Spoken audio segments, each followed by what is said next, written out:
Est-ce qu'on ne dit pas que les chats sont un peu magiciens? Si on le dit, Surtout les chats noirs aux yeux verts qui vous regardent d'un air étrange. Tu serais magicienne et t'aurais un grand chapeau pointu et une baguette. Non, tu serais plutôt une tigresse et nous irions à la chasse. D'un coup de baguette magique, je te changerai en un vulgaire morceau de bois et tu arrêterais de m'ennuyer. j'ai une belle histoire de tigre pour ceux qui veulent bien ne plus se chamailler. Oh, on t'écoute, Père Castor. Ouais.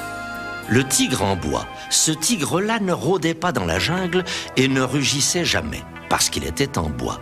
C'était un petit morceau de chêne découpé, peint au vernis jaune et noir. Pour qu'il tienne debout, on avait cloué le tigre sur une planchette verte qui figurait une prairie. Un tigre en bois dans une prairie en bois. Sur le coin d'une table en bois. Quelle tristesse. Il s'embête, ce tigre, c'est forcé. En face de lui, de l'autre côté de la table, était assis les 3/4 de la journée un monsieur avec une barbe. Ce monsieur utilisait le tigre comme presse-papier, c'est-à-dire qu'il lui faisait faire de l'équilibre sur des papiers après que lui-même avait griffonné dessus des quantités de mots avec des ratures et des taches. Mais d'où vient ce drôle de tigre? C'est un jeune garçon qui gardait les troupeaux à la montagne qui, pour se distraire, avait fabriqué le tigre dans un morceau de bois à l'aide de son couteau. Eh bien, voilà tout. Le tigre s'ennuyait de son berger. Il s'ennuyait si fort qu'il lui arrivait de ne pas pouvoir s'endormir tant il avait du chagrin.